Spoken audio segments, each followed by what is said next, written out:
मरने से कुछ मिनट पहले मुर्दा कुछ ऐसी बात अपने घर वालों से कहता है जिसे घर वाले नहीं सुन पाते। जैसे ही इंसान का मरने का वक्त होता है, मरने के बिल्कुल करीब होता है, बस 2-4 मिनट में उसकी रूह निकलने वाली है, तो उस मरने वाले इंसान को ये महसूस होने लगता है कि मेरी रूह अब निकलने वाली है। मरने वाले की रूह जब निकाली जाती है तो सबसे पहले पैरों के जरिए से खींची जाती है कि हजरत मुल्कुल मौत उसके सीने पर हाथ रखते हैं। सबसे पहले उसकी रूह उसके पैरों से खींचना शुरू करते हैं। तो जब उसकी रूह खींची जाती है तो उसे ये महसूस होने लगता है कि मेरी रूह पैरों के अंदर से निकल रही है और मेरे पैर बेजान होना शुरू हो गए हैं। तो अब वो अपने घर वालों से कुछ कहना चाह रहा है, लेकिन उसकी जुबान को बंद कर दिया गया, जुबान पर ताला लग गया। अब उसकी जुबान उसके कंट्रोल से बाहर हो गई। अब वो कुछ कहना चाह रहा है, देख रहा है, आंखें एक जगह पर ठहर गई हैं। आपने देखा होगा कि मरने वालों की आंखों में आंसू होते हैं। वो इसी वजह से होते हैं कि वो कुछ कहना चाहता है, वो कुछ बताना चाहता है, लेकिन उसकी बात को हम नहीं सुन सकते क्योंकि वो कुछ कहना तो चाहता है, कोशिश तो करता है, लेकिन उसकी जुबान उसके कंट्रोल से बाहर हो चुकी होती है और वो कुछ भी कहने से कासिर रहता है। आखिर वो कहना क्या चाहता है? जब उसकी रूह निकलना शुरू होती है और अगर वो गुनाहगार बंदा होता है, बेनमाजी, फासिक, फाजिर होता है, तो रब की तरफ से हुक्म होता है कि फरिश्तों, इसकी रूह को इसके पैरों से खींचकर घुटनों में रोक दो और मजीद तकलीफ का सबब बनाओ।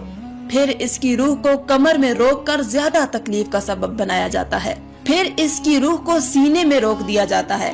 आप सल्लल्लाहु अलैहि वसल्लम ने फरमाया कि मरने से 2-3 मिनट पहले मुर्दे को ऐसी शिद्दत की प्यास लगती है कि अगर उसको समंदर भी पिला दो तो भी उसकी प्यास नहीं बुझेगी। इसके बाद गुनाहगार बंदे की रूह को दिमाग के अंदर रोक दिया जाता है।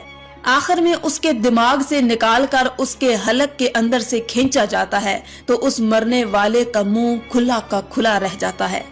आपने देखा होगा कि मुर्दे की आंखें भी खुली की खुली रह जाती हैं।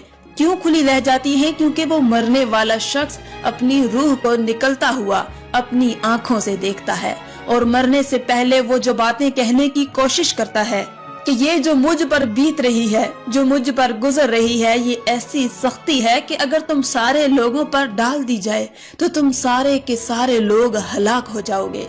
अगर नेक बंदा होता है, वो कहने की कोशिश करता है कि हर इंसान को मौत का जायका चखना है, तो लिहाजा तुम अच्छे अमाल कर लो, अच्छे काम करो, ताकि ये सख्तियाँ और ये परेशानियाँ जो बुरे बंदों को दी जाती हैं वो तुमको ना हो। और फिर जो बुरा शख्स होता है, बुरा बंदा होता है, वो अपने बारे में बताने की कोशिश करता है अपने घर वालों से, अपने बच्चों से कि ऐ मेरे बच्चों और मेरे घर वालों, सुनो, ये तकलीफ जो मुझ पर बीत रही है गुनाहों का नतीजा है।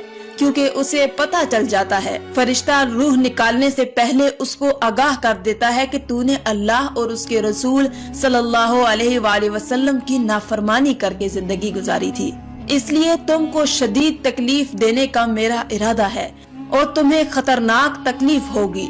रूह को रोका जाता है उसके जिस्म में और उसे बताया जाता है कि तुम्हें ये जो तकलीफ है ये तुम्हारे गुनाहों का नतीजा है। इसलिए वो कहने की कोशिश करता है कि जिस दलदल में मैं फंसा हूँ, ओ मेरे घर वालों, तुम अल्लाह को नाराज करने वाले काम मत करना। लेकिन अफसोस कि उस मरने वाले शख्स की बात को हम और आप नहीं सुन सकते। तो फिर हम इस जिंदगी की खातिर जो खत्म होने वाली है, अपने अल्लाह को नाराज क्यों करें? अल्लाह को भुलाकर जिंदगी को क्यों बसर करें? वही घर वाले जिनकी खातिर हम झूठ बोलकर, मक्कारी करके, फरेब करके उनके पेट भरते हैं और अल्लाह को नाराज करते हैं, वही घर वाले जाकर उस अंधेरी कब्र में डालकर चले आएंगे और फिर उनको कभी फुर्सत भी न होगी कि वो हमारी कब्र पर आकर दुआ करें और हम कयामत तक इस खतरनाक कब्र के अंदर रहेंगे। तो मरने से पहले इंसान को मौत की तैयारी करनी चाहिए। समझदार इंसान वही है जो मरने से पहले मौत की तैयारी कर ले। आखिर में अल्लाह रब्बुल इज्जत से दुआ है कि